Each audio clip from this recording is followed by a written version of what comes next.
Okay, I'd like to call the meeting to order and do the Pledge of Allegiance and have a moment of silence, please. I pledge allegiance to the flag of the United States of America and to the republic for which it stands, one nation, under God, indivisible, with liberty and justice for all.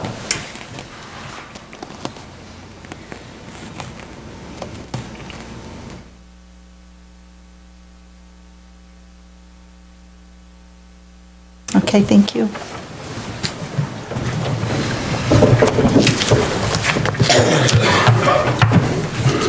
Okay, Susan, do you want to do a roll call, please? Councilmember Bailey. Present. President Basardit. Here. Councilmember Dolan. Present. Councilmember Helmut. Here. Councilmember Kennis is excused. Could I have a motion? I'll make a motion to excuse Councilmember Kennis. Support.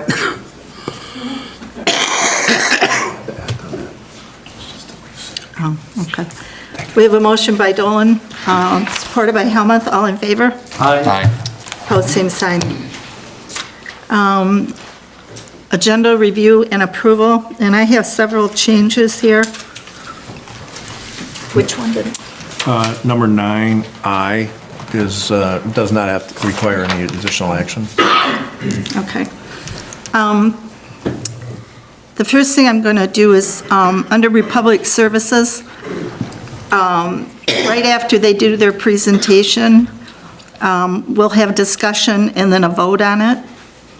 Under proposed zoning ordinance and zoning map recommendation, we will have the presentation, then discuss it and vote on it. Under 8B, number 2, this was an oops moment of mine, and John Duval was appointed to the Cable Commission last, so we'll put last meeting, so we'll take him off. Under 8B10, we're going to take that off because it's already listed down below. And under 9C, unfinished business, after bond refinance and resolution. And under number 10, new business, because we've already removed B, the proposed zoning ordinance and the Republic Services to the top.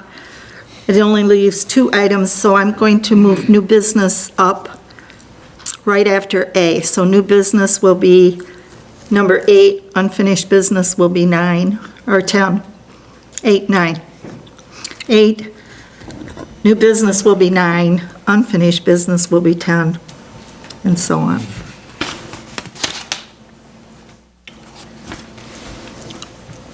Great. Unless there's any other changes, we'll ask for a motion. I'd like to move 8B8 down to 11. Because I thought that was resolved. Okay. Under, I'm sorry, Chair, or Yes. Council President. Under closed session, we're supposed to have on there under 15.268E, the Bruce Myers litigation and the Jamie Lovely litigation. Guys sent out everybody stuff on that. Under closed session. Okay.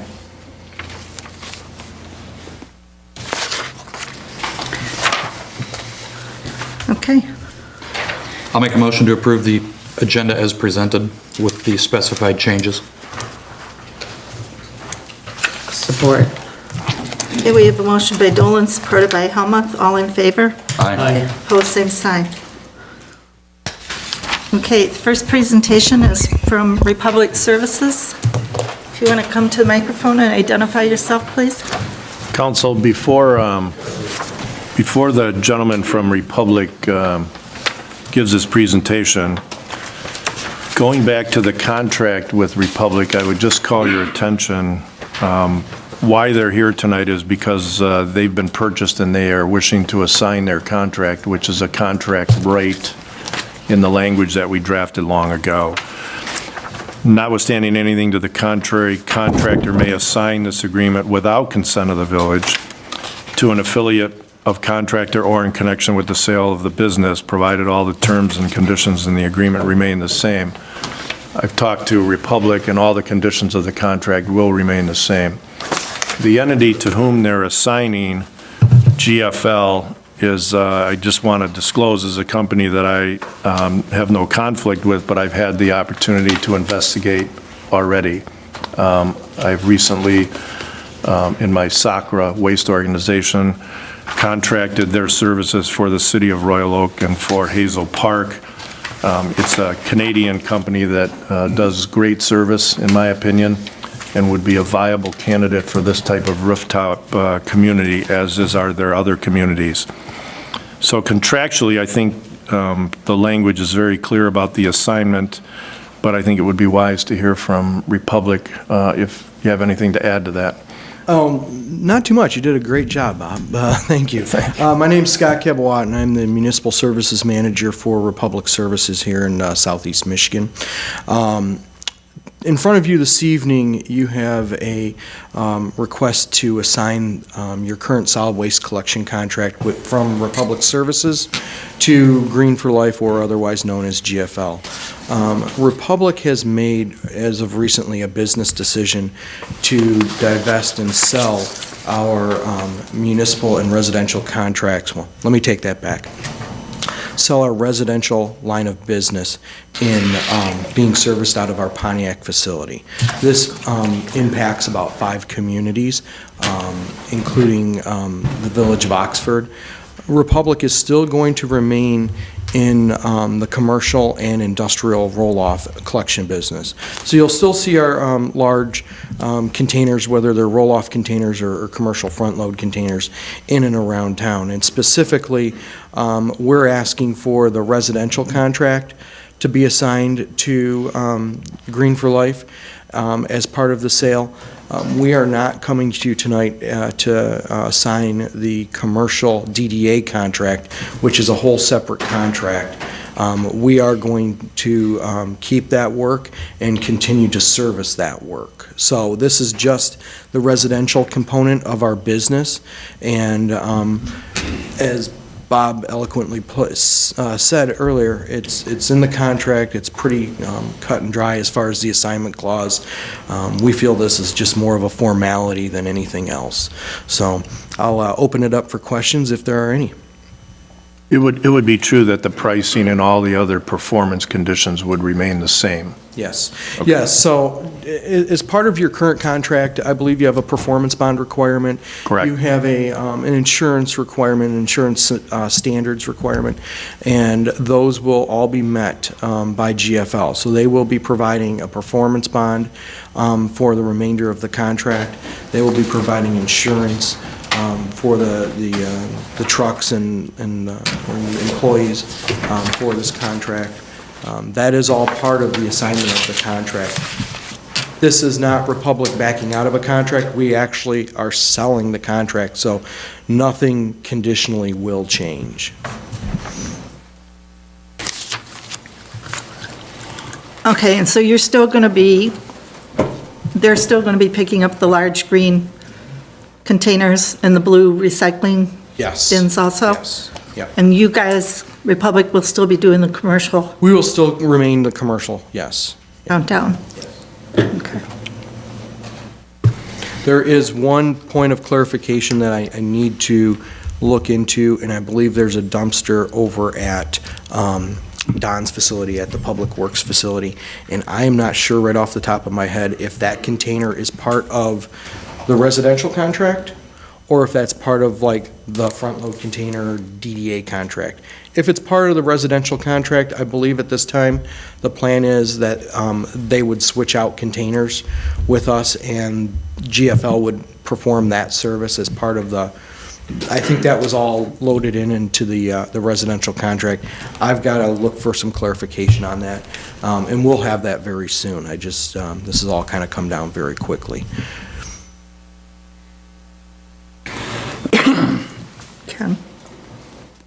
Anybody have any question? Dave? Yeah.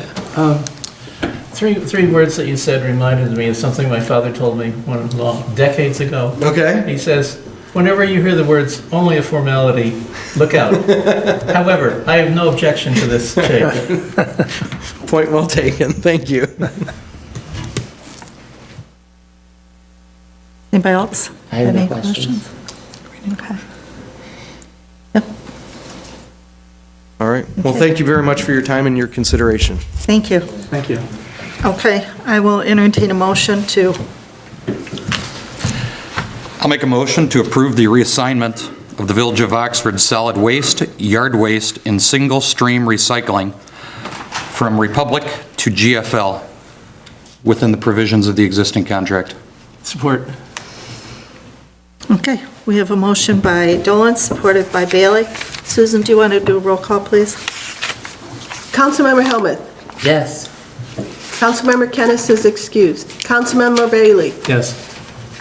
Councilmember Dolan. Yes. President Basardi. Yes, Thank you very much. thank you. Okay, Chris, you're up. Good evening, council and everyone present. For those in the room that don't know me, my name is Chris Corey. I'm with McKenna Associates, and I serve as the village planner. I'm here tonight to present the Planning Commission's recommended changes to the zoning ordinance and map. As many of you know, the Economic Development Subcommittee, which a couple of our council members serve on, several months ago took a deep look into the zoning ordinance for aspects that may be hurting the economic development or slowing the economic development of the village. They made some recommendations to the Planning Commission. The Planning Commission discussed them over the course of several meetings and then held 2 public hearings. Having heard that public input, the Planning Commission decided to recommend some aspects and not others of the changes. And I'm just going to go summarize tonight what the Planning Commission has recommended. The first thing the Planning Commission recommended is to consolidate our 3 residential zoning districts, 3 single-family residential zoning districts, R1, R2, and R3, down to a single R1 district. As you can see on the big map here, which, let me take one step back and say this map that we have up here is not entirely accurate. It does contain some changes that were not recommended by the Planning Commission. The council has copies of the accurate map. I have some here if anyone from the public would like a copy of the accurate map. I'll point out the issues as I go. So the Planning Commission did recommend the reduction from 3 single-family zoning districts to 1, to simplify the process for homeowners and make the process of investing in the homes in our community a little simpler. You can see on the map where our R3 district was, and that's mainly in the Oxford Lakes area, especially along Lakes Edge Drive. And the R2 district, which was mainly in the western part of the village, there are no changes from this consolidation that would make any property non-conforming. Everything is being sort of loosened so that properties are less burdened, and therefore we're not creating a situation where anyone who was in compliance is now not. The second thing the Planning Commission recommended is the consolidation of the 2 multiple family districts, RM1 and RM2, to a single RM district. On the logic that our relatively small village doesn't really have that many different types of multiple family residential that may be going in. The third thing the Planning Commission recommended is to eliminate the CO commercial office district, which was created about 10 years ago with high hopes and frankly has really not lived up to those hopes. It's been mainly an impediment to investment on the M24 corridor, and current C-zoned parcels under this recommendation would change to the C1 transition zoning district. The next thing the Planning Commission has recommended is to create what they're calling a flex district. The flex district would allow a wide range of uses of all types, but only by special use permit, giving the Planning Commission and neighboring property owners a say in anything that goes in there. The flex district would be the light blue here on the north end of the map, north of Powell Street and the Pollyant Trail. That area is mainly vacant land at this point. It has been, in the past, planned and zoned for multiple family residential. It's been planned and zoned for industrial. And we haven't really seen a whole lot of anything happen. The discussion at the Planning Commission and on the Economic Development Subcommittee ran around and around and around on what would be appropriate there, but with IMP stamping to the west and a single-family residential neighborhood to the south, it was hard to really say. So what we're hoping for is a creative solution, let the free market speak a little bit, come to us and say, here's the use of this land, what do you think? We do have some protections in the Flex District against abuse. There are very few parcels in the village that would be allowed to be rezoned to the Flex District that are not already proposed because of a number of restrictions in the zoning ordinance, one of probably the most important of which is that no property completely surrounded by single-family residential would be able to come into that district. There are a few other sort of one-off rezonings, targeted rezonings, I guess we'll call them. The Planning Commission discussed several of these, but only recommended a few. Let's see, the first one to bring up is here. We have 75 and 81 North Washington, that's Oxford Farm and Garden and Dunlap Collision.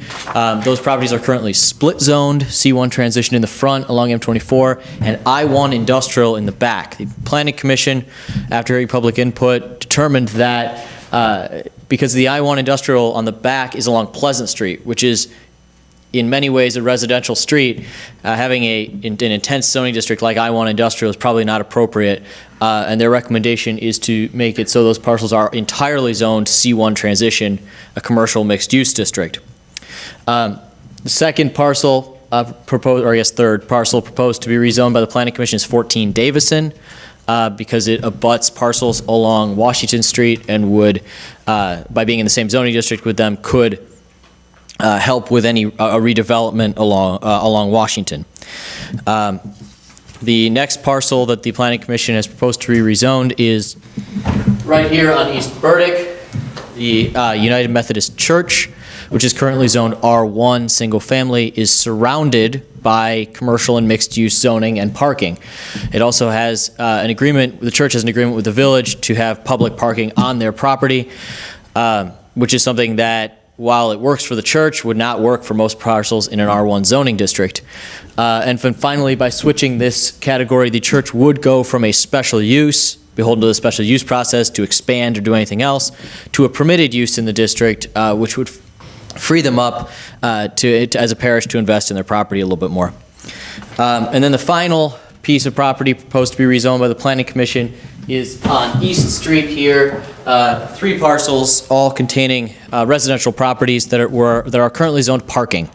This is a serious problem because the parking district, P1, only allows parking, and we've created a very negative situation for those property owners. So that almost, to me, seems like maybe it was a mistake, and the Planning Commission has recommended that it be corrected.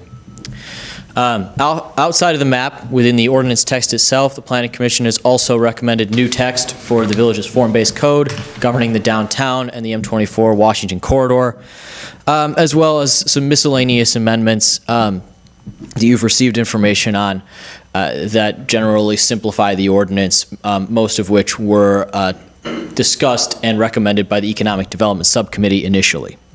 So I'm here to take any further questions from council, and to discuss the way forward with this proposal.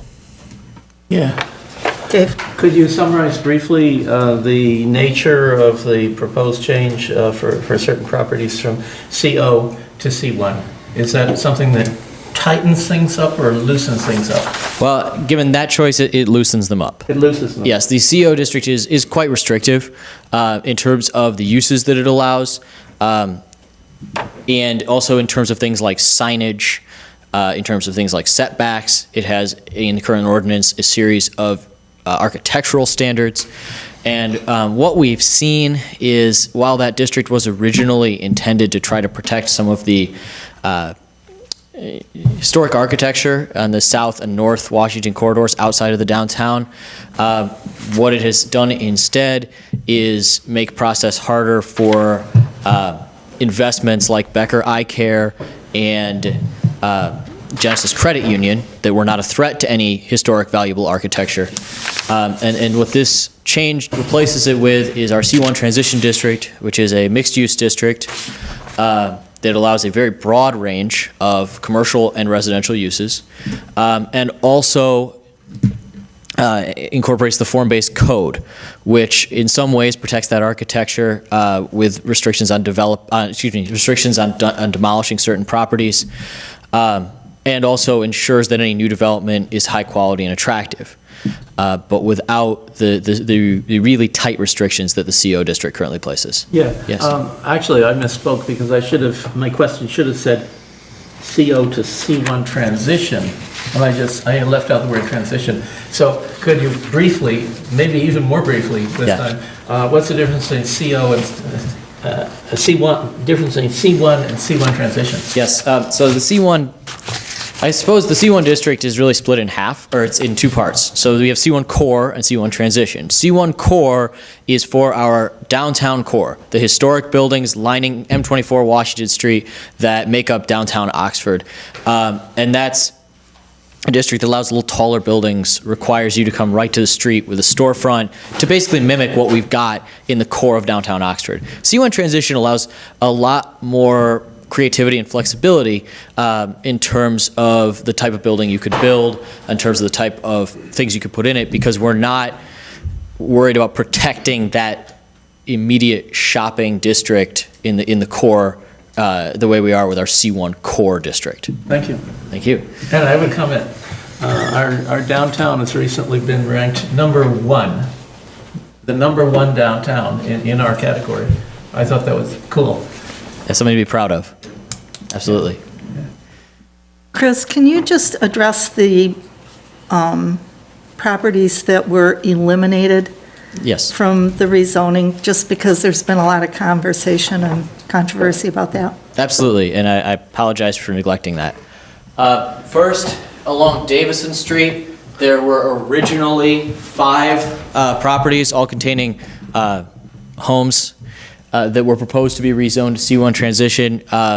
We did hear from residents along that street that other than the first home off Washington, there was opposition to any change in the zoning. The Planning Commission heard that opposition and decided that best not to go against the wishes of the residents. So there is no recommendation to change anything other than 14 Davison as far as parcels with a Davison address. The second one is actually this property, the Village Hall. There was a discussion of potentially rezoning this property, which is currently zoned multiple family, to C1 transition. But due to concerns over parking and the potentially unpredictable nature of what could replace this building under that zoning category, the Planning Commission is instead recommending that you rezone it to the new RM, consolidated multiple family category, rather than something that might allow commercial uses. And then the other one that was in the initial proposal of the Planning Commission but was not recommended to council is at the corner of Hudson and Denison Streets, where a developer has purchased 2 homes and is thinking about doing a redevelopment. The Planning Commission's stance on that was that idea needs more discussion and input, and is therefore not a good use of the Planning Commission's and Council's time when they're talking about a whole bunch of other changes, basically. Okay, thank you. Thank you. Any further questions? Is there any other questions? Thank you for all your work on this. Good job, Chris. Thank you. Thank you to everyone in the room that has helped contribute to this. Are there any questions in the audience? Okay. Council discussion? If there is any?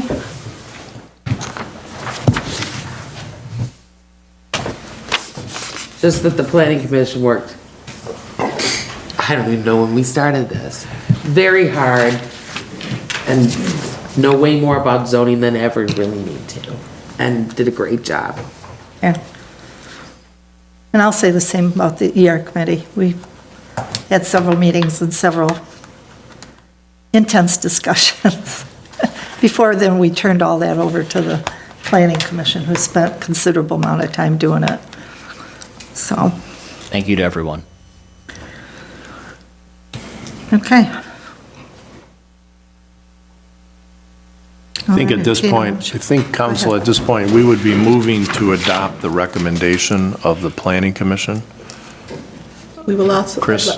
And we would set this and vote to set this for I think, a first reading as a zoning amendment, and then a second reading, and then adoption, right? Sounds correct to me. You're the attorney, Mr. Attorney. I never get that kind of respect, Chris. I appreciate that. But I mean, I know that there's possibly a position that you wouldn't have to do the first and second reading, but I think in this instance, given the magnitude of the change, it would be a good gesture to move to adopt the recommendation tonight and set the matter for a first reading. That would be the first meeting in June. Correct. Yeah. I'll make a Oh. motion. I'm sorry. Because I have to finalize the document and then start enforcing the new document, we're talking a first reading in June and a second reading in July? In June. We could do the second reading and the second meeting in June. Okay. Could we? Yes. All right. Yeah, that it would help? have to be a special meeting, because normally our second meeting does not involve the voting on such things. But we could make it a special meeting. Yeah, we could convert it for this agenda item. Would that help you out? Yeah, I'm just trying to make sure that we do have some things in the pipeline. I know and that- I need to know which zoning ordinance to regulate. No, them. we're aware of that, and we want to, I mean, I would recommend you proceed under this ordinance. But we can add it to a special meeting for the second meeting in June. Okay. Thank you. I'll make a motion to adopt the recommended changes by the planning commission to the zoning ordinance and to schedule the first reading for the first meeting in June on June 13th. Support. Okay, we have a motion by Helmuth, supported by Dolan. We need a roll call vote for that. All in favor? Aye. Opposed, same sign. Okay, next thing, public hearing on the truth in taxation. Yes, council, we do have a public hearing tonight. It is for the truth in taxation, to set the mills at 10.62 as recommended through the budget workshops. There's a proposed tax rate for 2017. Our tax rate would create a 1.3% over revenues of last year by setting the millage at 10.62. Which is the same. Which is It is exactly fine. the same as last year. Our tax rate in 2007 was 1.49 million. This year, it's 1.21 million. So there is a difference. We still have not reached 2007 levels of property tax values. Okay, I need a motion to open the public hearing. I'll make a motion to open the public hearing at 7:03 PM for truth and taxation. Support. We have a motion by Helmuth, supported by Dolan. All in favor? Aye. Opposed, same sign.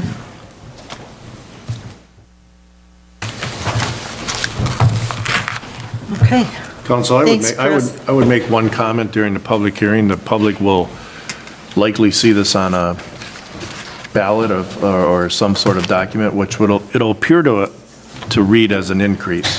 It is not an increase. It's simply the same rate being adjusted back to the same rate, but technically under the law, it will have to be labeled as an increase, but it's the same rate as last year.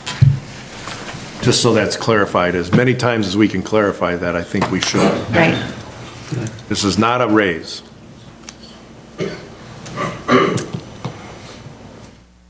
Anybody have any public comment?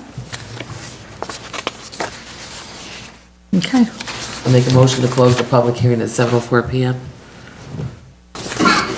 Support. okay, we have a motion by Helmuth, supported by Dolan. All in favor? Aye. Opposed, same sign. Okay, public comment on non-agenda items? Anybody?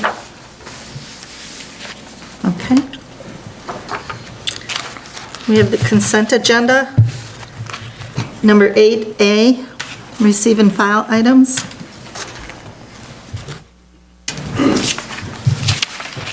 Make a motion to receive and file consent agenda items A.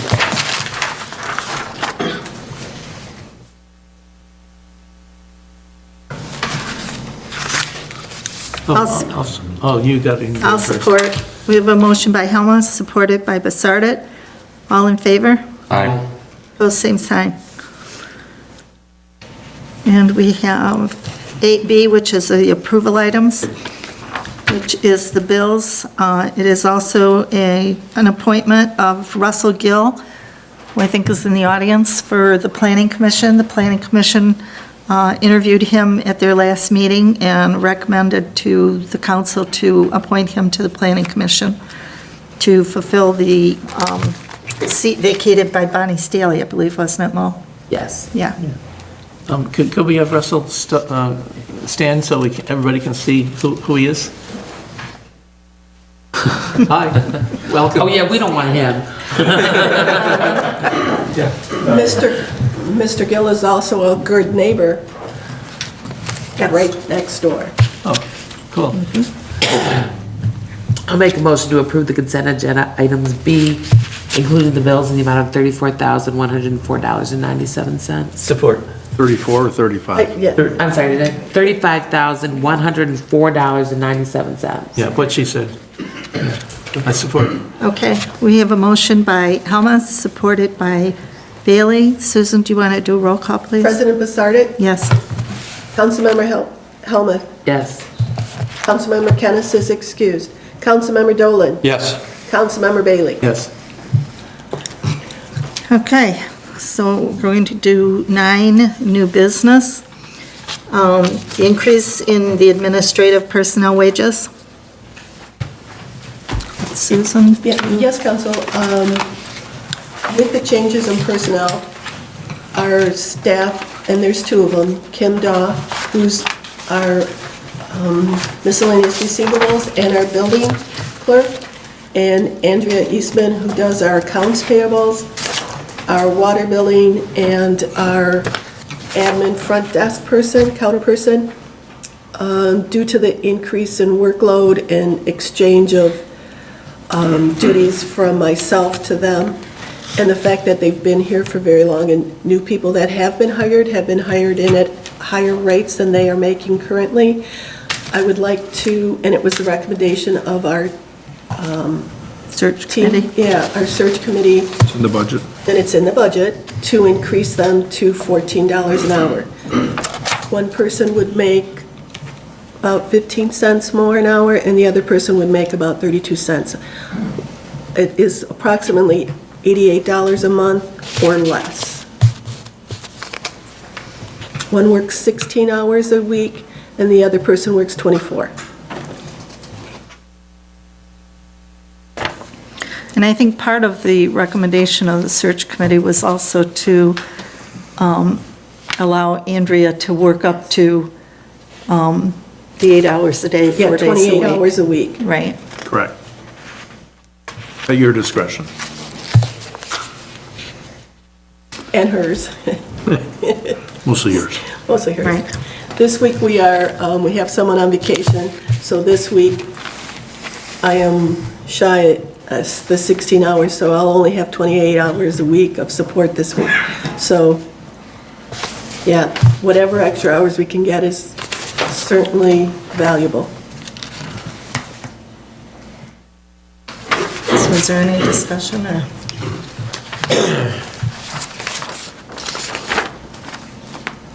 There's no action required on this, correct? Well, it's already in your budget, you've already approved it, but it would be okay to take a vote on it. I'll make a motion to approve the recommendation by the village clerk regarding administrative personnel wages. Support. The motion by Helmut, supported by Basardet. All in favor? Aye. Same sign. Thank you. I will let them know. And the next thing is the ticket sale for Lone Ranger fundraiser.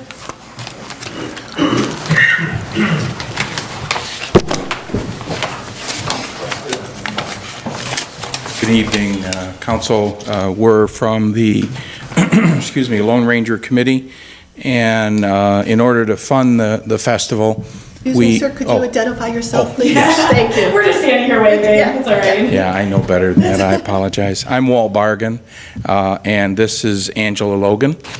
And we're looking to get permission to use Centennial Park for the evening of June 17th for the purpose of registering people for the Oxford Crawl. It will be a fundraiser. There are 8 establishments that are on board along Washington Street to where they would have special offerings upon their choice for people that have a lanyard that would look similar to that. We're offering those specials for all of the restaurants. Some, well, 8 of them have chosen to buy in. We are also offering taxi service for those people that indulge too much. The time frame, and this is for Centennial Park, is from 6:30 to 10. Registration will begin at 6:30 setup. The event will start at 7:30 to 10, and that's on June 17th. The other event we're using to raise some funds is a boat cruise that's in another community in Lake Orion. But we are trying to raise funds to hold the festival. The only comment that I have, Walt, is that just to make sure that you work with Mike Solwald, Definitely. if there's any extra police patrol or police, so keep in touch with him. Oh, we will. Yeah, we're going to try to keep it to a minimum and send people in different directions just so that there's not a crowd going all in one direction, just for the sake of the establishments also. Crosswalks are also noted on our map as well, so that they know to go to the crosswalks. They're not going to be running across in the middle of the intersection. No. There's a lot we can try to control, so. Right. Yes, ma'am. Mo? You're gonna need any services from our DPW, like electricity in the park or anything like that?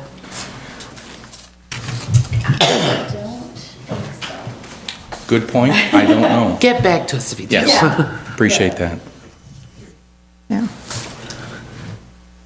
If no one has any questions, does anyone have questions? Chief, do you have any input? I don't, but I was getting ready to give you my card. Do you want to buy some tickets? Shauna will. He doesn't want it. We'll definitely work with the police force. Okay. There's no question about that. Okay. Now, this is not going to be where they're going to be open carrying on the No. sidewalk, is that you have to stay? No, that's a totally different license. We don't want to go Okay. there. All Well, we're I've doing- never been to one, so I have no idea what it's No, about, so. no, it's an excellent question. In order to do that, we would have to get a license, we would have to put barricades up, and we wouldn't want to go there. All we're doing, and we're not serving, all we're doing is providing that little piece of ticket that they then can go to the establishment, and the establishment decides what offering they want to give them. And whether or not to serve them, because they could have a ticket, and if they're already intoxicated, then that establishment is at liberty to say you're not Okay. being served anymore. Okay, so what is it? You go in and you get like a special Get a discount or a discount on a special drink or a order. special order Yes. or something Right, like that? exactly. Some sort of special that they'll offer. Yeah, Okay. we'll have, we'll have 10 cards on the tables showing that if they buy the entrance, then they're eligible for that. And Okay. it's, everything from there, once they leave the park, is up to the establishments. Okay. There won't be any nachos. Well, I'm not going then. Okay. Well, entertain a motion.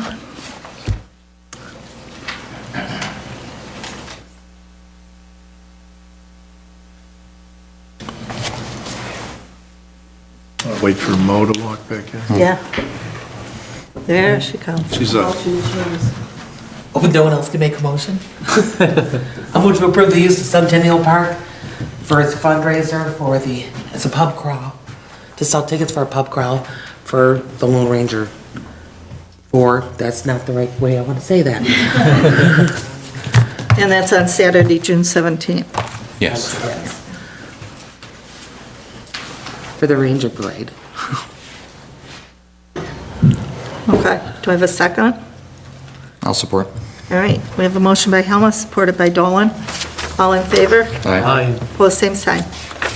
Thank you very much. Thank you. You're welcome. Thank you. Good luck. Oh, thanks. See you on the 17th. Okay, we'll go to number 10, unfinished business. A, the extension of the purchase agreement for 98 Glassby and Clearview Homes. Eric, do you want to, or Kathleen? Council, I think that they're looking for an extension of the existing purchase agreement due diligence period. There are no other changes to the purchase agreement being suggested but for the extension. The extension is for generally good cause because of just the mechanics of getting the approvals in place, and for no other reason. I've talked with them, and just to let you know, nothing in the purchase agreement is changing. The price is not changing. It's simply an extension of the due diligence period. Go ahead. Can I make one? Yep. Sure can.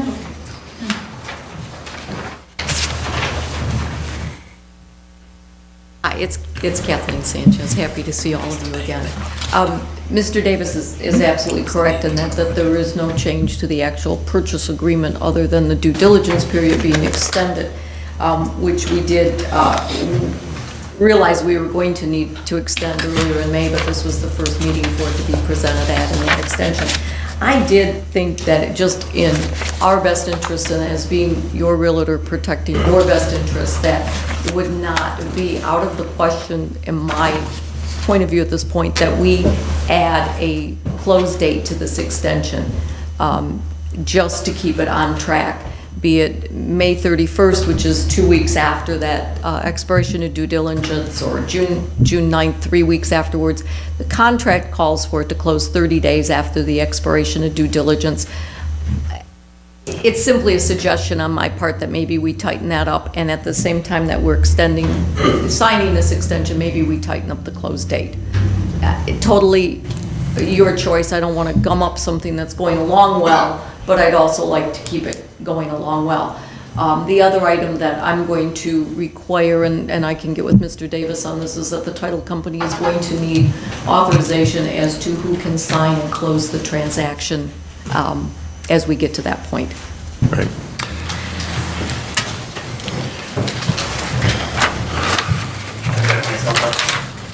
So what Kathleen suggested, I'm sure Clearview would be. Eric Ebling, I'm representing Clearview Homes in this transaction. What would you recommend as a close date? The council will not oppose a defined close date. Okay. I doubt they will. Any time after May 31st would be probably appropriate. June 9th is acceptable. What she said, June 9th. That's 3 weeks. That would be Okay. 3 weeks after the next planning commission meeting, which the morning after the planning commission meeting is the expiration of their due diligence. So at that point, it's a yay or a nay, and we should be able to say we're closing on such and such date at that point. Friday, June 12th? That would be, June, Or June 9th, I'm sorry? June 9th would be appropriate. Okay. Yes. Both parties would agree to a defined closing date, would give the village certainty on the closing, and Clearview agrees? Clearview would agree, yes. Okay. Council, then we would have to vote to approve extending the due diligence period and adding a defined closing date of June 9th on Friday, On or before. on or before. Ooh, before, I like that.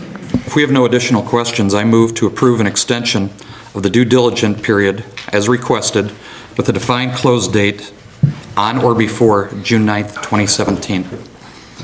I would support and suggest that also the the matter being considered would be mentioned in the motion. As Like- it pertains to 98 South Gillespie. Exactly. 98 Glasgow. Gillespie. Yeah. Oh, well, No. south. It is south. isn't It it? is Southwest. It is south. It is south. Yeah. Technically, it is. So it's better to say south. Yeah. I wanted to be specific. Yeah. Can we also add that Robert Davis, as our attorney, and Sue Bastardi, as our president, are to sign these documents on behalf of the village? Since be I don't great. know who else they would be here. Yeah, that's great. The title company will need a copy of the minutes showing that that's All the right. authorized person. and We'll make sure that's in these that will be minutes. available to send the closing. Yeah, my second includes all that stuff. Okay, so we'll make sure it's in the minutes. Did you want to sign this extension now, or would you like me to send it over with the addition in the If morning? you have a version, we'd like to take care of it now. I will get that ready for you, get it right up to you. Okay. Thank you. Okay, Let's get we have a moving. motion by Let's get moving here. Dolan, supported by Bailey. Susan, do you want to do a roll call, please? Councilmember Dolan. Yes. President Basardi. Yes. Councilmember Helmut. Yes. Councilmember Kennis is excused. Councilmember Bailey. Yes. Great. Okay. B, 2017-18 budget receipt.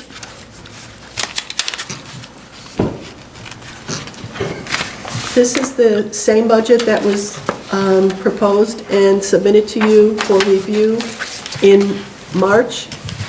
I have not had any comments or changes made, so this is the same budget. It also has the notice of increasing property taxes, which actually keeps the mills at 10.62. In 2 weeks, we will also have another public hearing, of which time we will have the special assessments put on in that public hearing, and that you will accept the budget.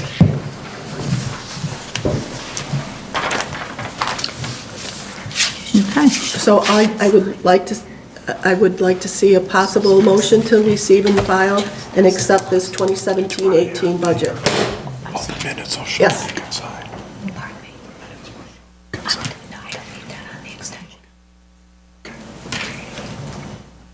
Sue? Dave, were you I'm gonna gonna say have her something? sign.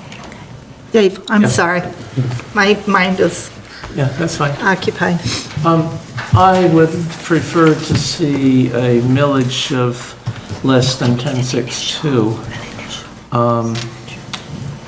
And my reasoning is that we have recently rearranged our provisions for 9/11 processing of 911 calls. And that one of the main reasons, probably the main reason given for the proponents of the new 911 arrangements was that we would save money. And I feel uncomfortable about just turning around and spending that money immediately and keeping the millage at 10.62. I would like to see the millage go down to some value less than 10.62.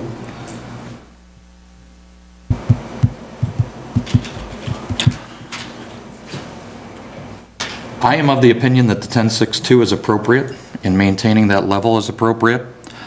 While eliminating the 911 communications center was designed for cost savings purposes, those cost savings purposes don't necessarily need to sit unutilized in a financial institution. We're a municipality, which is slightly different than a personal residence and a personal checking account. We have a responsibility to the taxpayers to reintroduce their funding into services that the village might be deficient on or could potentially improve. Right now, we have a deficit of police officers, which could use additional funding. I know our DPW has a myriad of projects that could use additional funding. So I personally am fine with the appropriate 10.62 and potentially taking care of responsibilities that this municipality has towards its taxpayers. Dave? I was not proposing anything about a financial institution. I was just saying that I would prefer the millage be less than 10.62. What impact that has or would have on our accounts in financial institutions is not my concern. I just thought that, given that the proposal to redo the 911 was mainly represented to the residents and taxpayers as a way of reducing our expenditures, that we might as well have a millage less than 10.62. So I'm not concerned about financial institutions at all. Well, I think that we need to leave it at 10.62. The savings that we're going to realize from the loss of 911 can potentially be used in the roads that need to be fixed, the parking lots that are in disrepair, building maintenance and things like that. I just think that we need to start doing some of that. Dave? Yeah. Ms. Basardi used the words loss of 911. I would disagree with that. We still have 911. We still have good service on 911. In my opinion, we had, previous to the change, even better service than that on 911. But we have not lost 911. Nobody watching us on video should interpret that we've lost 911. We still have 911. It's serving us well. But what we had before was serving us even better, in my opinion. Madam Okay. President? Yes, I'd like to call. I'd like for to a vote. address that comment one more time. The village has responsibilities that due to its financial circumstances, it was not taking care of. The comment about financial institutions is simply to suggest that we are not attempting to amass wealth on the backs of the taxpayers. We're attempting to return services back to the community, which it is in dire need of. We have a municipal parking lot, which is essentially dirt. We have roads that are crumbling. Even the newer community in Oxford Lake is experiencing deficiency in its roads. So while it would be, by all accounts, outstanding to return some of that back to the community, we were unable to take care of the responsibilities that we're tasked to, thus the elimination of 911. There was never any selling or proposal to eliminate 911 to reduce taxes for the residents. That was never a selling point or a suggestion. We have things that are falling apart, and if we don't address them, we're going to be in a much worse situation. Mo? I'd like to make a motion to adopt the 2017-2018 budget as presented. Support. Okay, we have a motion by Helmus, supported by Dolan. Yeah, I have an item of discussion on the motion. Go ahead. My item of discussion is that I do not wish to discuss further at this time, but when we get down to council comments, I will have a council comment on that topic. Okay, Susan, do you want The to? millage rate in the motion? No. You're adopting the budget, not the millage rate. Just checking. That's true. Susan, do you want to do a roll call, please? President Basardi. Yes. Councilmember Helmut. Yes. Councilmember Kennis is excused. Councilmember Bailey. No. Councilmember Dolan. Yes. Okay. Next thing, bond refinancing and resolution. Susan? Yes, we've been, the bond refinancing started back with the previous manager. I've been working on it for the last 2 weeks. Yesterday, we had a conference call on Monday that lasted approximately 2 hours. This afternoon at about 2:30, 3 o'clock, I received the resolution. I do have the resolution. There is a copy with the president, and I do have another one. I will email it all tomorrow, but it did come in late. We need this resolution to proceed.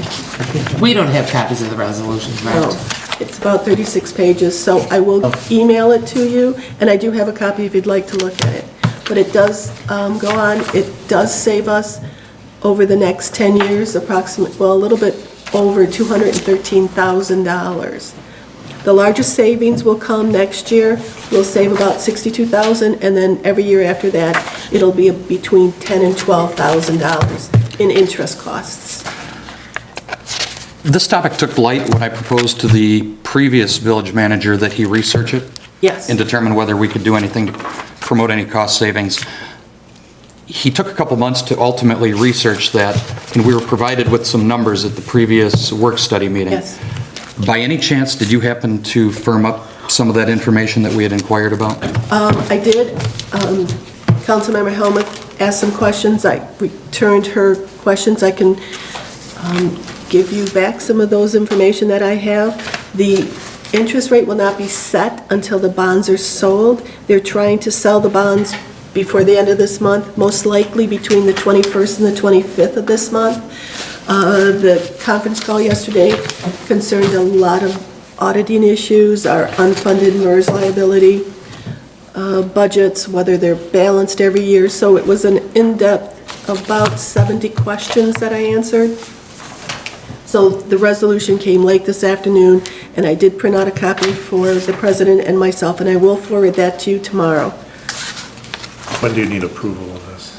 Well, they would like to have the approval today, so that I could send it back to them tomorrow. It is not the final document, it is just a resolution that you are allowing us to refinance 2 bonds with the same ending date of 2028. Are the terms similar to what had originally been Yes, proposed? the terms as they are, and it says it's near final. It is not the final agreement. This just allows them to proceed. The final documents we will give in total, and hopefully be more than an hour before the meeting. The resolution I looked at is in good form. I just completed a large bond project in Oakland County, and the resolution is a document that predates the actual bond documents. The resolution is you authorizing the bond process to go forward. It's a very template-oriented form.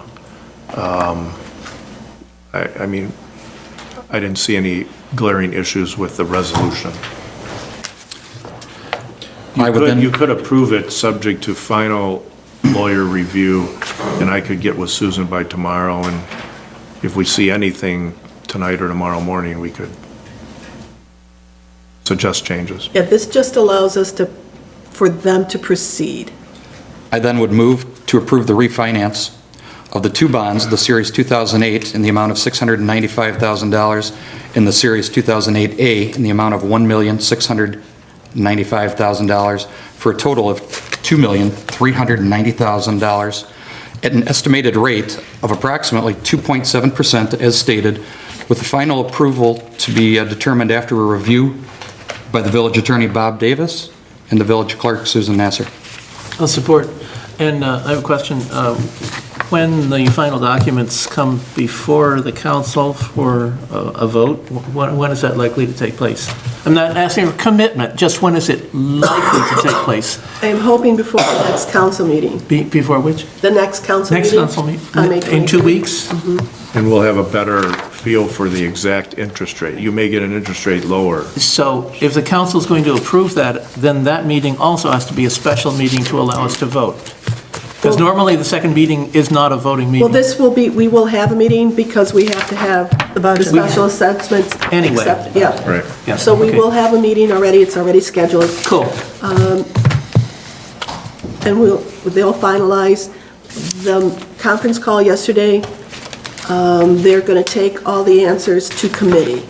So this just allows them to take us to committee. Dave, did you support that? Yes, I did. Okay. Let's do a roll call vote, Susan. Councilmember Helmuth. Yes. Councilmember Kennis is excused. Councilmember Bailey. Yes. Councilmember Dolan. Yes. President Bissardi. Yes.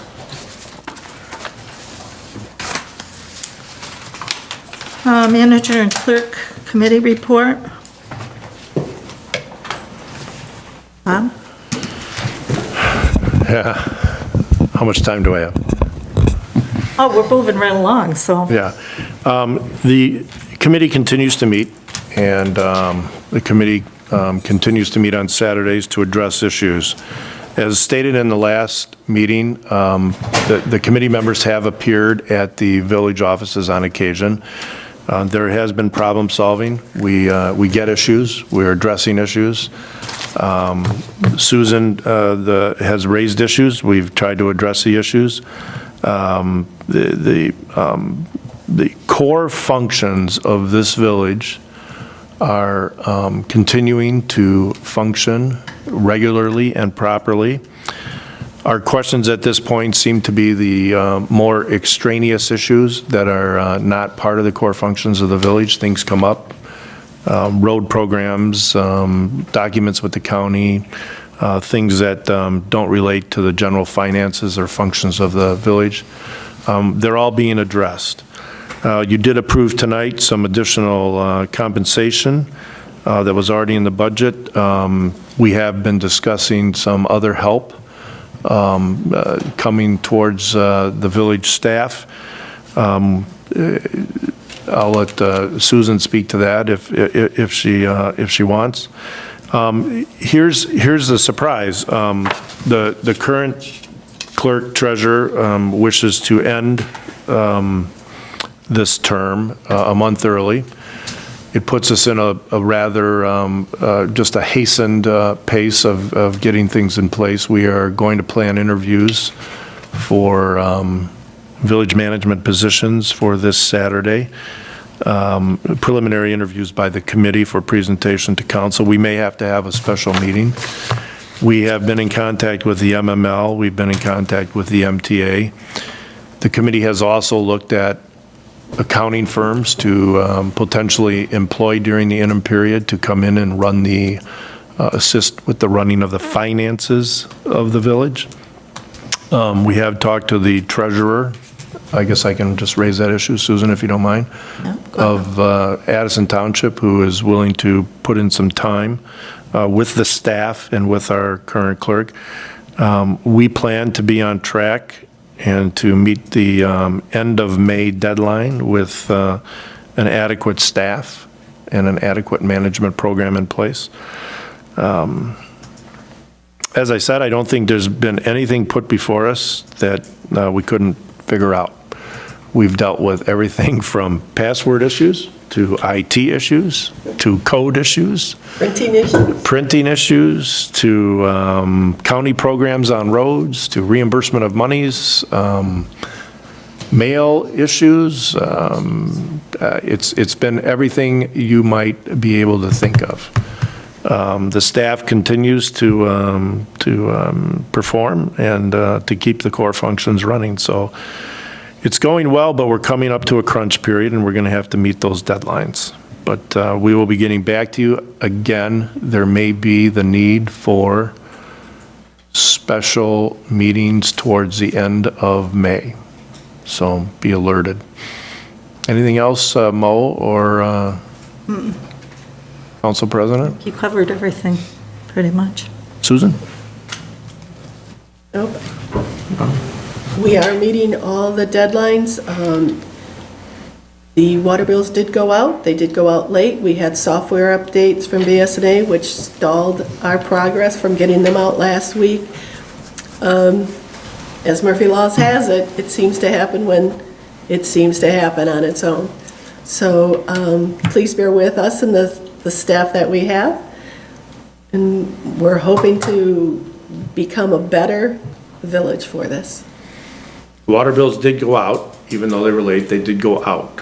So the system is working. It is working with a lot of help and diligence and calling our IT person in and hours on with BSNA. We did able to get them out. They are correct. We went through each one individually to make sure that happened. We did it this morning. So they are in the mail. You will receive them within the next day or two. The BSNA updates impacted a lot of communities. It wasn't just our community.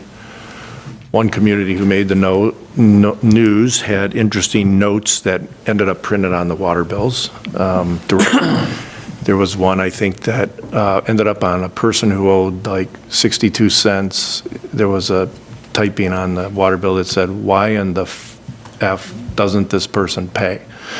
That was not supposed to be on the water bill, but BSNA was doing their updates. They did, yeah.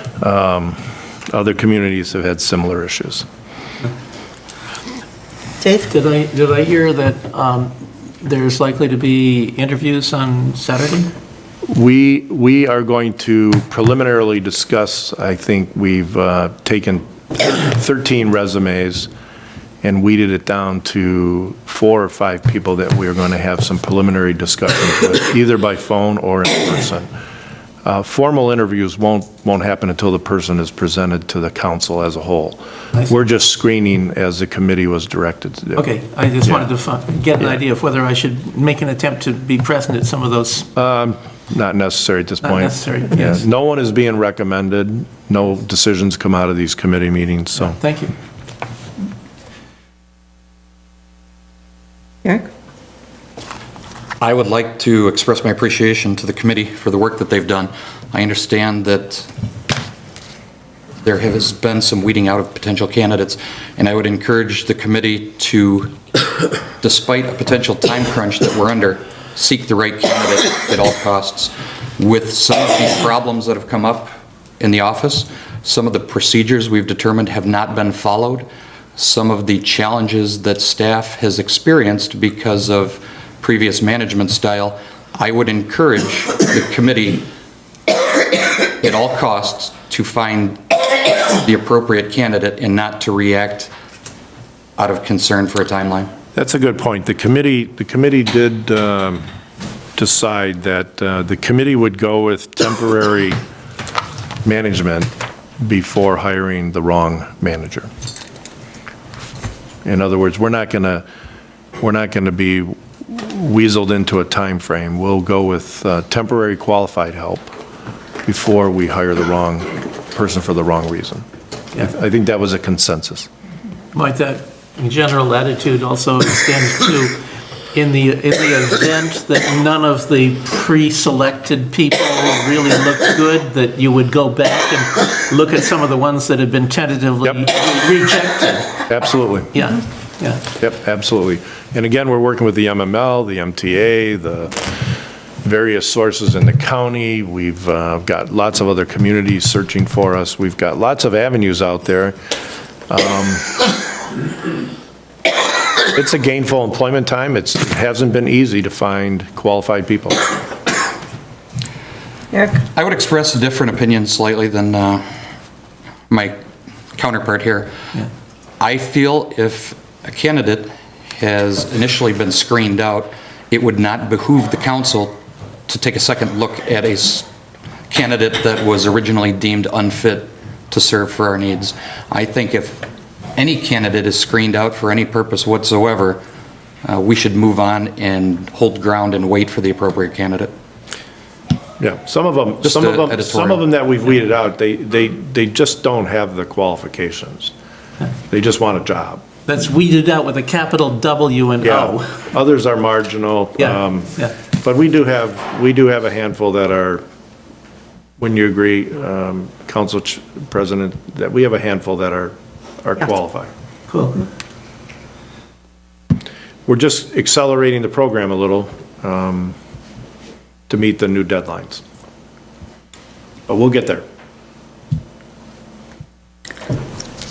Okay. Beach House Roof, Don, you're up. He just stepped out. I think he's the next one, too. And the next one after that, the next one after that. And the next one I after think he's that. got Well, 4 in a let's- row. Yeah, let's skip down to the local road improvement program. No, go right ahead. This was this issue normally runs on a 3-year cycle with the county. Susan was able to detect a deficiency in our 2016 submittal issues. Yes. We worked with the county, and the county already went to committee and voted to allow us to reach back to 2016 on an amendment and get our money. They will then put 17 and 18, instead of a 3-year cycle, will be on a 2-year cycle, which will then, after 18, put us on the 3-year cycle with the balance of the Oakland County communities. We had to react fast on this issue. Susan we may have had about 48 hours to fix this one. But it came out well. We worked very closely with the county and the county staff. They went to a special committee. They voted. We got 16. We're going to get 17. We're going to get 18. And we need to sign some standard documents that I think were in your, They were in the packet. in the packet, and we need to execute those. Those are standard agreement languages for us to get our, it's about $6,504 Per year, per year. for a total of just slightly over 19,000. But it also makes us eligible for other monies. And the point here is that a flaw was caught, a flaw was remedied, and we're going to get the 16 money and a 2-year cycle for 17 and 18. So we would, Oh, I'm sorry. Go ahead. The attorney and I both felt that the county was very instrumental in guiding this whole process, and we're on our side to help us receive and maintain this money. Another community had the same flaw, and they were denied. And they were a much bigger community than we are. Thank you for all the work on that. Nice job. There was many conversations later. yeah. Okay.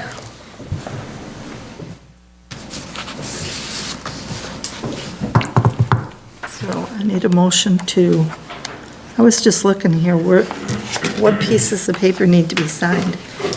There is I thought it was- contracts, it's the pilot program. It's called Pilot, Local Road Improvement Matching Fund Pilot Program.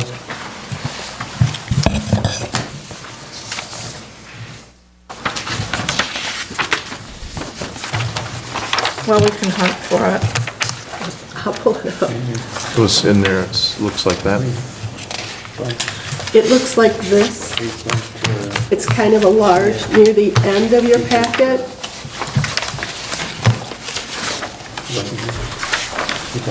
And then it's got the, It's got the attachments.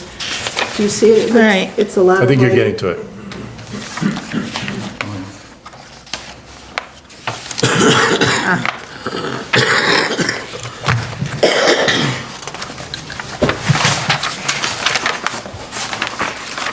All right. We need a motion. Yes.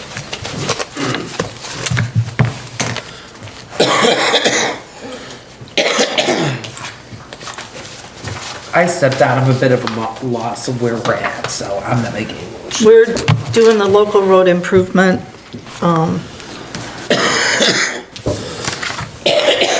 We skipped down to item 10J. Yeah, 10J. J, we're on 10J.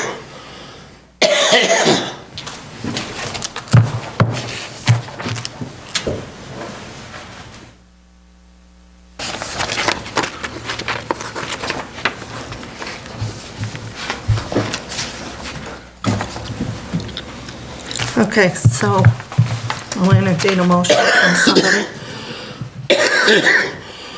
Excuse me. Excused.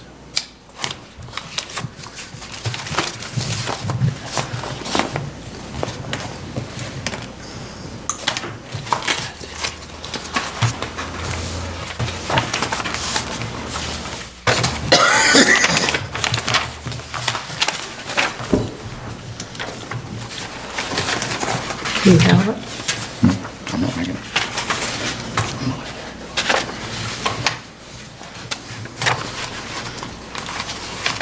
The motion would be along the lines of to allow the village to execute the cost participation agreement for the local road improvement matching fund pilot program in accordance with the Board of Commissioners project for 2016 through 24 involving Lakeville Road. I have no paperwork on this. In my packet that I can find. It's the very last one. It's at the end. It looks like this, Will. Don had stepped out of the room, so we skipped his Oh, I get fourth and that. I've did gone through everything. I've got the LED lights. I've got the some- beach house Beyond road. beyond that. There's nothing beyond that. The budget.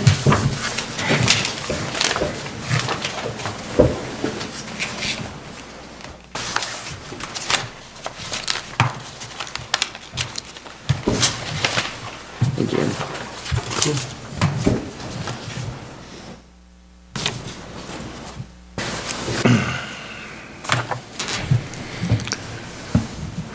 The explanation, Mo, would be these are agreements that are normally run in 3-year increments that we've always been part of.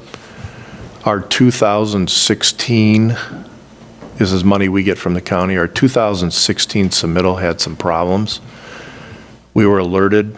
We convinced the county to have a special subcommittee and vote by the commission. They are allowing us by this agreement to reach back and get our 16 money. They will then adopt a 2-year cycle for us for 17 and 18, and thereafter we'll be on cycle with everybody else. It's normally a 3-year cycle. Correct. And we had a hiccup. And we had a small hiccup, but we were able to convince the county commission to allow by agreement for us to get our money from 16. And who's gonna sign for us? The clerk treasurer.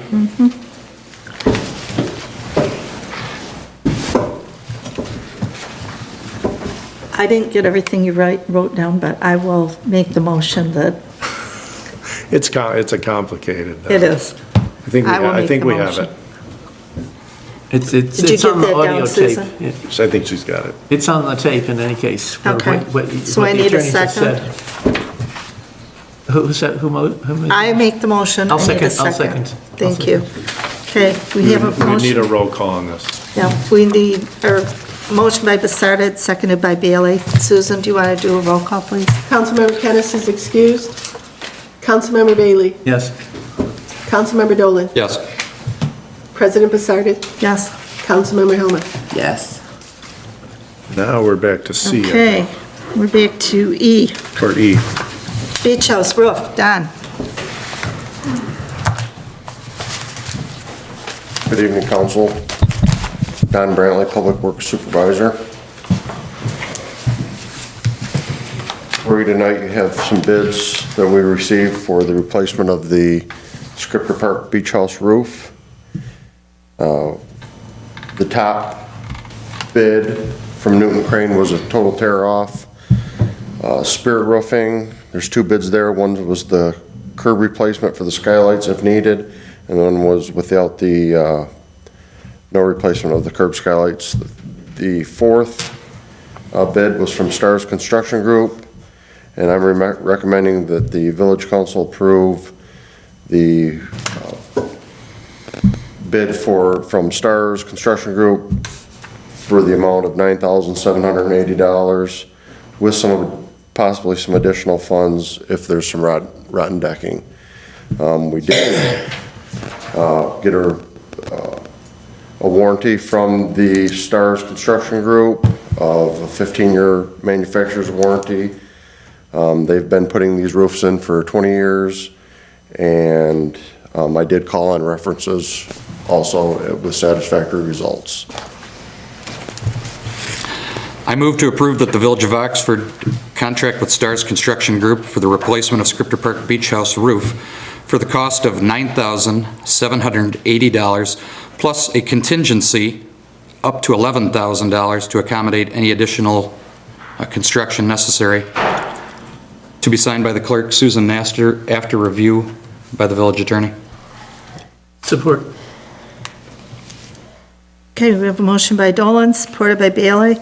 Susan, do you want to do a roll call, please? Councilmember Bailey. Yes. Councilmember Dolan. Yes. President Basarda. Yes. Councilmember Hellman has stepped out. And Councilmember Kennis is excused.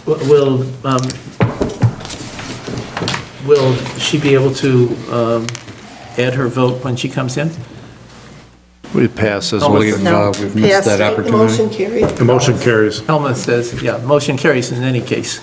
Yeah. So Okay, the she'll next appear thing we as- have as- is as- F, the water treatment plant maintenance. Thank you, council, for your previous consideration. Next thing on the agenda is you have the water plant maintenance bid from Artesian of Pioneer. Artesian of Pioneer is the company that built this water treatment plant in 2008. I did find out what a transducer is. It's a way to measure a unit of water with pressure, and we have 5 of them within the building. They're a small box. What they do is they calibrate that. They figure out exactly what the footages in the, either in the detention tanks or in the water tower, and then they calibrate that.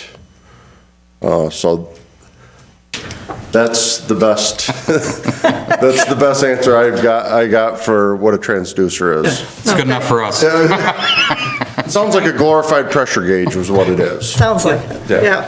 The thing that makes it into a cubic foot gauge is that the computer knows exactly what the shape of that tank is.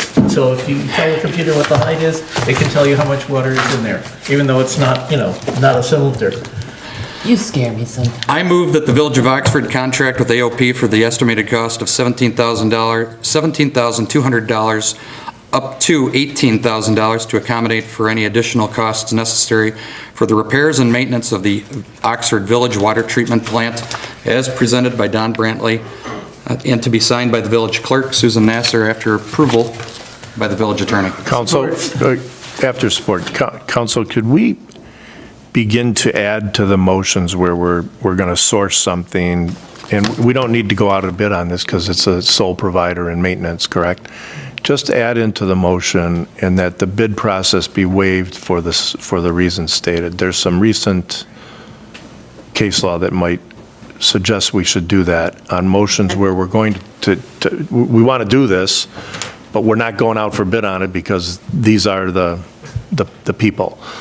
But let's just start putting that in our motions. And I would add to my motion, and that the bid process be waived. And I support. Thank you. Thanks. Okay, we have a motion by Dolan, supported by, Before you vote, just so you know, I mean, I'm sure you've read this, but on the financial part of it, there will have to be a budget amendment for the required funds. Saw that. That's all. Thank you. Susan, do you want to do a roll call, please? Councilmember Dolan. Yes. Councilmember Bailey. Yes. President Basardin. Yes. Councilmember Hellman. Yes. Councilmember Kennis is excused. Okay, Thank you, Council. you're welcome, Don. The HVAC purchase for the village offices? Yes, our AC is not working. Of course, we didn't need it the last few days, but the days that we did need it, it was not working, so we had a local company come out, look at it. The unit that we have, the air conditioning and the furnace is over a 30-year-old unit. Where it sits in the basement, it's kind of a humid area. We had some rusting conditions at the bottom of the furnace. The motor went out. It's going to be $700-800 to replace the blower motor. So we decided to go out for bid on that. Previous discussions about this facility and what our plans were, we decided instead of making the repair, let's go out for bid and look at replacing this furnace and air conditioning unit. Now this unit is actually, this does take care of the front village office. It does nothing else in the village except for the municipal office. We did go out for bid. It ranges from $7,400 all the way down to $4,600. I'm recommending that we contract with Aladdin for the purchase price of $5,140, and that is going to put in a new carrier furnace with a 4-ton AC unit. Right now, we have a 5-ton AC unit, which they say is grossly oversized for the square footage of what we're trying to cool. Now, do we not have the program here where if it's an Oxford business, that they get a discount or a credit? They get a preference in the bid process. Right. There's a percentage off. Did you? Are you going with the lowest bid, or are you going with a bid for other reasons?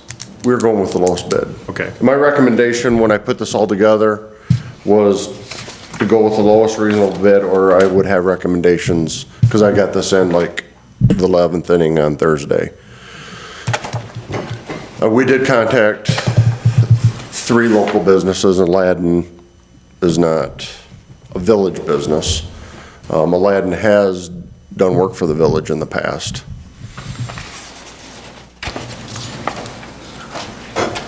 Do we know how much the discount would be for the Oxford business? Did anybody look into that? I did not look into that.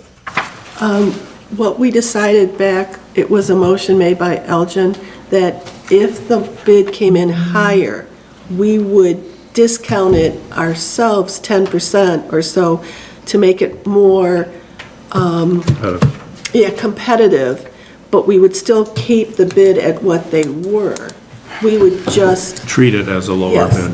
treat So it we as a little lower, a 10% lower bid. Trying to favor the local. Well, yeah, because I businesses. like to keep things local. If I'm not mistaken, I think the person that came to the bid does live in Oxford Lakes. From Aladdin? Yeah. That I wasn't aware of. Yeah. Yeah, but his business is not in No, his Oxford. business is not, but he is a local, So he's already paying us. but he is also the lowest bidder. Well, the only But would he question, have been the lowest bidder if we gave the other person the only 10% question off, then, is what Don, I'm is asking. if you take the next bid that is from the village and reduced it by 10%, would it be then lower than your current? If it's 10% now, I don't think so. The next lowest bid is $6,034. So if you take off but 600. that's not in the village. So no. The next lowest No, that's he's in the not- village. It's not in the village. The one in the village would have still been higher than Aladdin. Yes, it would have been. Yeah, Okay. so even if you took 10%, so it's a non-issue. Right, and we did contact a 4th business that was a village business that they never. got Never back to us, responded. Never responded. I just want to keep that out in front.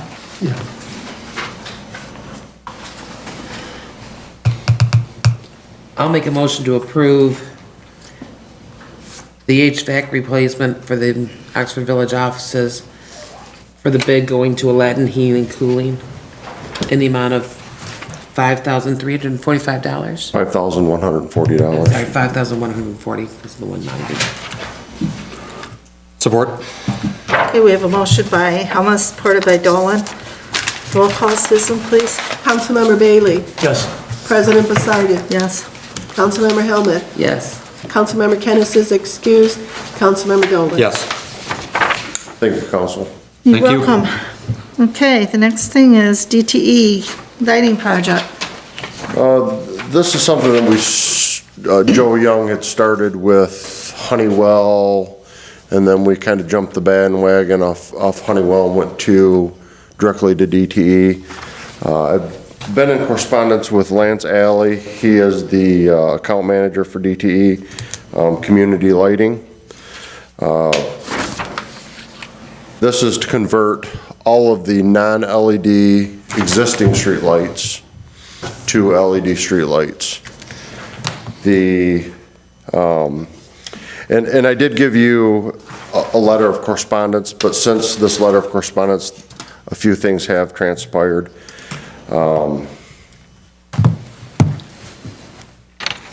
Let me just go back a bit. The existing LED lights that we have in our downtown parking lots, the lights that we purchased from Relume, they are not part of this package. They are a separate issue. Those lights are DTE, those lights are supposed to be DTE jurisdiction, and somehow they got put in with LED lights, and now they're under our jurisdiction for maintenance and repair. We still get billed by DTE for the use of those lights. So under this program, to change all of our intersection streetlights from high-pressure sodium or mercury vapor or whatever, has nothing to do with the existing LED lights. The lights in the northeast lot behind Red Naps, those are high-pressure sodium. Those are in in with this. Him and I are gonna work separately to figure out what happened and why it happened, and try to get those lights changed back into DT jurisdiction for maintenance and operation. There is a deadline on the grant. It is June 30th. So whatever, I would like to move forward with this. He's gonna send a packet. Mr. Davis, Ms. Nasser will have to sign off on the packet saying we agree to this. We're gonna have to pay, we pay the money up front, and then we get our reimbursement after the construction is all done of the LED lights.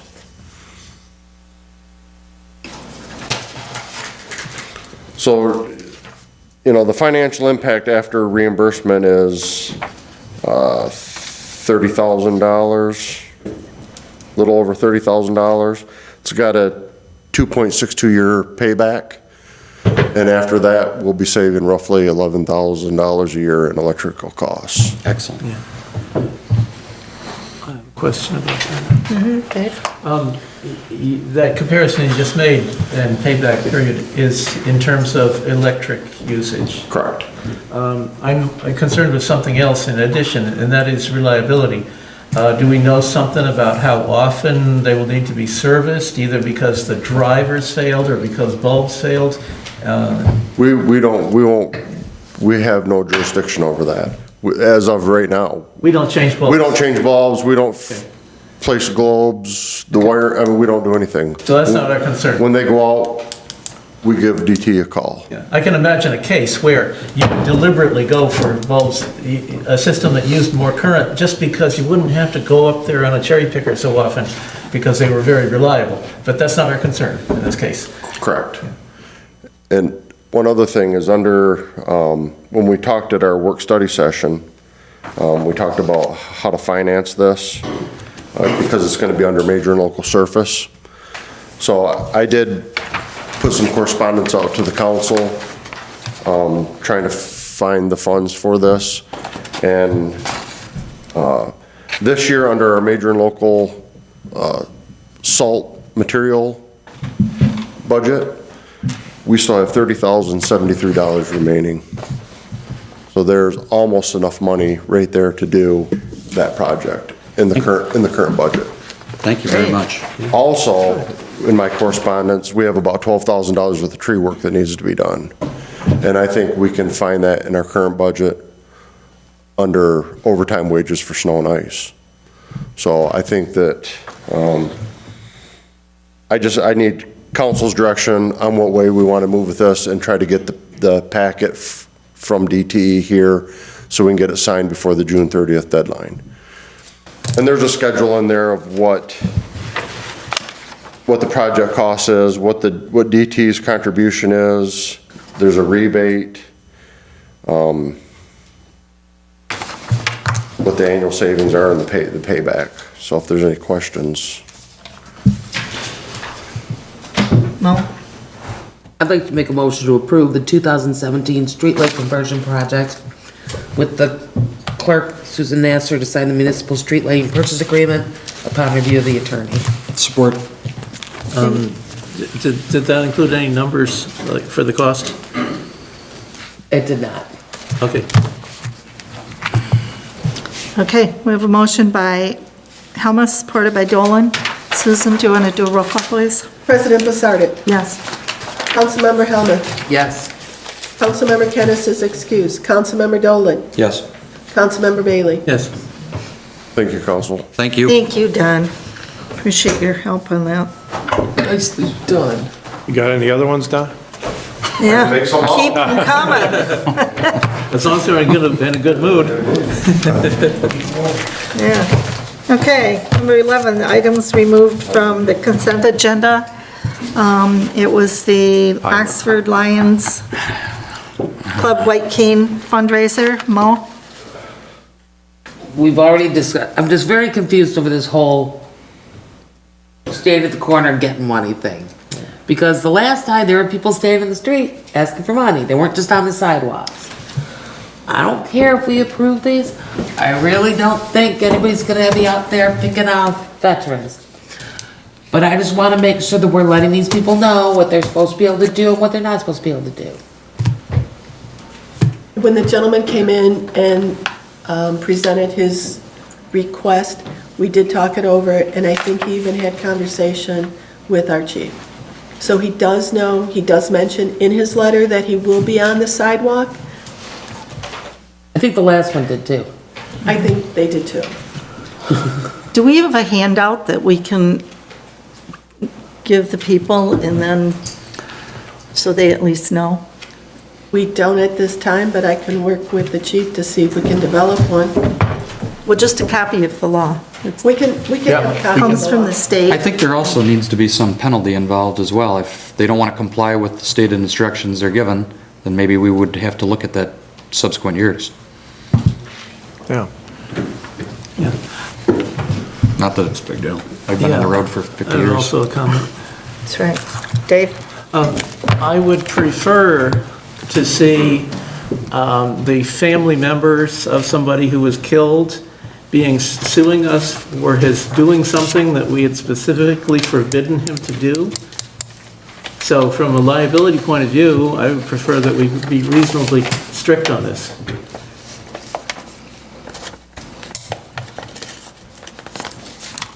We just keep getting these acts and we just keep saying, yeah, but don't step in the road. Then you go down the M24 and there's 7 people standing in the road. Chief? If I may, even when the veteran. Mike. I'm sorry.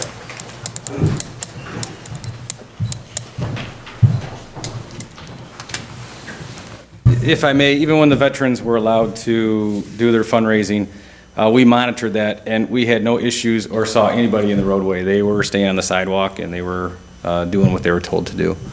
With that, with this same fundraising event, we will also monitor that, and if there is an issue, we will make sure that we bring it up to them. Thank you. Then I'll make a motion to approve the Oxford Lions Club's White Team fundraiser. Support. Okay, we have a motion by Hema, supported by Dolan. All in favor? Aye. Opposed, same sign. Okay, public comment? Public, yeah. Okay. Village manager report, none. Clerk's report? I would like to say that we did get 2 sets of plans for a planning commission site plan review. They are not within the 45 days that we request. We are trying to help them. There was one from Dave Weckel for the new building up on 32 East Burdick. It's one of a multiple building set. And then we also got 98 Gladsby for 16 condo unit, which is actually single-family homes on separate lots over on 98 Gladsby. So we are progressing with that. Homegrown has finished and is open and serving food and beer. Falling Down will be soon closed. I mean, open for business, their permits will be closed, not that they'll be closed.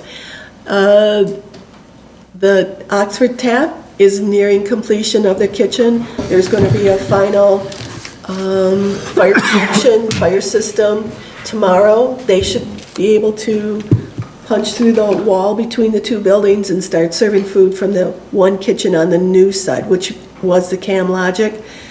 We are moving in a very good direction. Oxford is growing. There's going to be a new ice cream. Oh, yeah, we're going to have a new ice cream parlor in the old Parkside Creamery. It's called Hawaiian Shaved Ice and Ice Cream. They'll be opening within the next few weeks. They have a new sign. So there is growth, there is movement. Very proud of the village. Okay. Village attorney? The village council president volunteered my services to give a speech on Memorial Day. I did. So I would appreciate if CJ would cover that. Please, CJ, please write it for me. Teleprompter. Council comments, Mo? Thanks for working on the clock for me, Don. That's it. Dave? Earlier in the meeting, became clear that Mr. Dolan and I had different perceptions on how the 911 shift idea was publicized, was presented to the people of the community. And my interpretation is that that's just a matter of perception. I perceived that it was billed as a way of saving money, and Mr. Dolan his perceptions were slightly different. That's all. Eric? None. Okay. I just want to let everybody know that the Memorial Holiday, the speakers for the vets is all being taken care of. Mike was instrumental in getting that taken care of. One of our reserve officers is going to be setting it up, and we're getting it moved down there, and I've got Bob rounded up for the speech, so we're all set for Memorial Day. The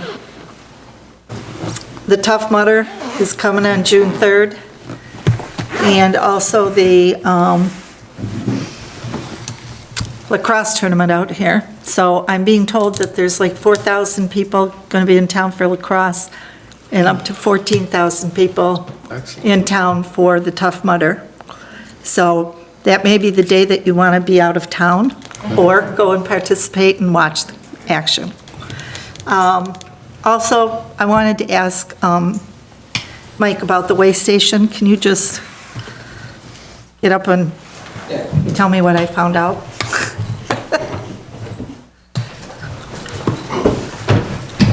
We received scales approximately 4 or 5 years ago on a grant to weigh vehicles if they're overweight, and proposed to have those scales put in the DPW lot at some point.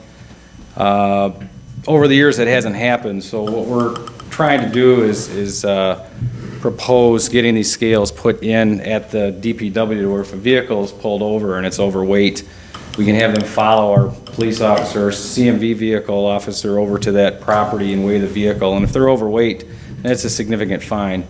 I'm in the process right now of putting something together so I can propose to you guys as far as what that would cost, hopefully by the end of next week. So I will get that to you as soon as I can. Okay, thank you. And Don, can you just explain about the workings of the clock? Because there was significant problems with it and how you refurbished it. The clock will be back together tomorrow. We had to buy a new motor, new gears. The clock's been painted. We've converted from fluorescent lights to LED lights inside the clock. You're my hero. So tomorrow the clock will be back working, hopefully. Okay, like brand new. Yes. Okay, and that's all I have, and I will entertain a motion to go into closed session. I'll make a motion to go into closed session at 8:19. Discuss council legal matters. You have to read it. MCL. Pursuant, my glasses. well, Councilman Bailey, if you'd like to make a motion at some point tonight, then feel free, but don't correct mine. Pursuant to MCL 15.268E, to discuss legal strategy and opinions on pending litigation, H. Bruce Myers, Callie Rosner Myers, Eugenia, long name starts with a C. And the Jamie Lovely litigation. And the Jamie Lovely matter. Support. With members? The police chief will be in the closed session, and the Don Brantley will be in the closed session. And counsel, and our attorney and clerk. Correct. Okay. We have a motion by Dolan, supported by Bailey. Susan, do you want to do a roll call, please? Councilmember Kennis is excused. Councilmember Dolan. Yes. Councilmember Bailey. Yes. Council President Plasardi. Yes. Councilmember Helmut. Absolutely.